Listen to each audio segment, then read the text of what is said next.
Well, let's talk about friendships for a minute. Here's how you know if someone's your friend.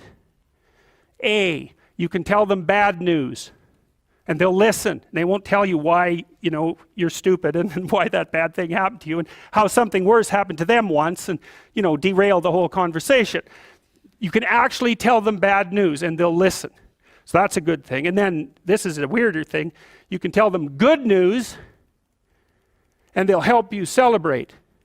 And that's a really good way of deciding who you should have around you. Because if you have someone around you, something good happens to you and you're kind of afraid to even admit it because, God, something good happened to you. It's like, you let that be known and it'll certainly be taken away. So, you come out and you sort of tell someone half-heartedly that something good happened to you and they give you a whack and then talk about, the great thing that happened to them 3 years ago. Or worse, the great thing that happened to someone that they knew 3 years ago.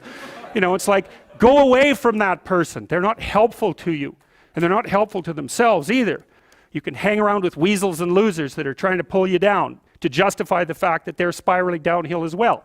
And the upside of that is you don't have to have any responsibility and you can all whine about how wretched life is, so that's pretty attractive.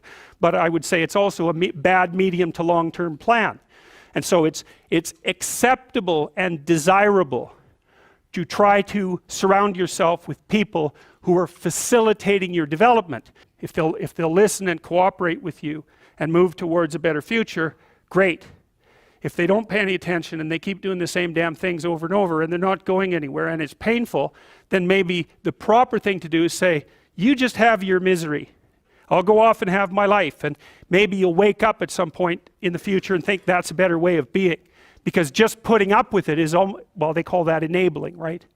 You put up with that sort of behavior, you're providing tacit consent for it and even tacit approval. It's like, it's a bad idea. You have, I would say, both the right and the responsibility to surround yourself with people who are good for the best part of you.